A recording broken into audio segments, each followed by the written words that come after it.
I was Job, once called the greatest man in all the East. Now I am but a servant of the Lord, tested beyond measure. My life was blessed beyond compare. 7,000 sheep, 3,000 camels, 500 yoke of oxen, 500 donkeys, and servants beyond count. But more precious than all these were my 7 sons and 3 daughters.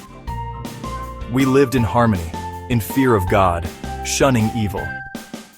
Each day, I offered burnt offerings for my children, thinking, perhaps they have sinned and cursed God in their hearts. Such was my devotion.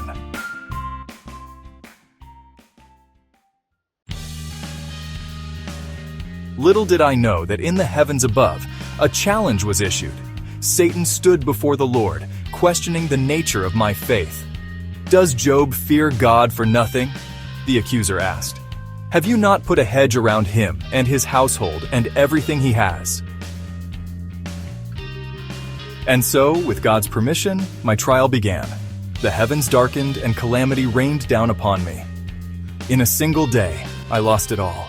My livestock stolen or destroyed, my servants slain, and my children, my beloved children, crushed beneath the ruins of my eldest son's house. Naked I came from my mother's womb, and naked I will depart. The Lord gave, and the Lord has taken away. May the name of the Lord be praised. But my trials were not over.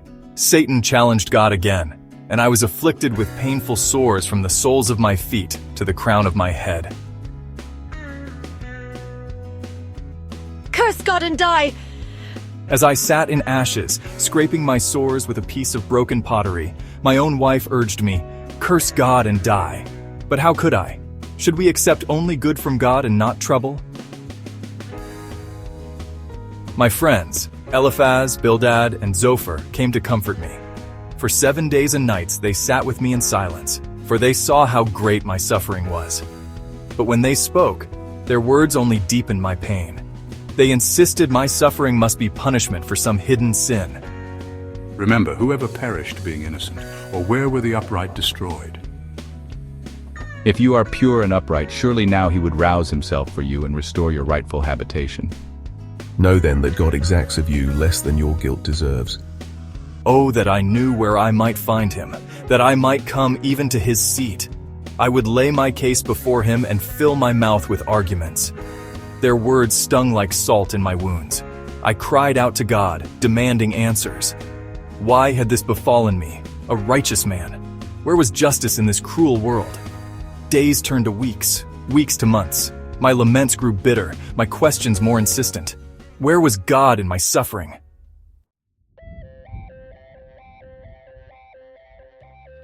And then God answered me from the whirlwind. His voice shook the heavens and the earth. Where were you when I laid the earth's foundation? Tell me if you understand. Do you give the horse its strength or clothe its neck with a flowing mane?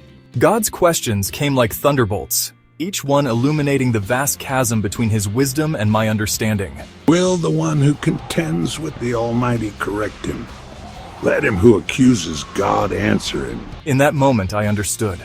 Who was I to question the Almighty? I'm unworthy. How can I reply to you?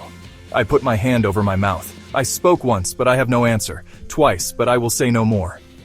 But God was not finished. And as he spoke, I felt my spirit breaking and reforming like clay in the hands of a master potter. I know that you can do all things. No purpose of yours can be thwarted. My ears had heard of you, but now my eyes have seen you. Therefore, I despise myself and repent in dust and ashes. In his mercy, the Lord accepted my repentance.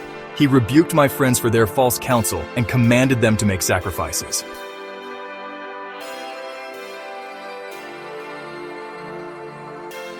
And then, wonder upon wonder, the Lord restored my fortunes. He gave me twice what I had before, 14,000 sheep, 6,000 camels, 1,000 yoke of oxen, and 1,000 donkeys. He blessed me with 7 more sons and 3 more daughters, as beautiful as the first. My daughters, Jemima, Keziah, and Karen Happuch, were renowned throughout the land. I lived another 140 years, long enough to see my children and their children to the 4th generation. But more than wealth or family, I gained wisdom. I learned that faith is not about understanding God's plan, but trusting in His unfathomable wisdom and love. My trials were but a moment in the vastness of God's creation, yet through them, I glimpsed the face of the divine, and in that glimpse I found peace.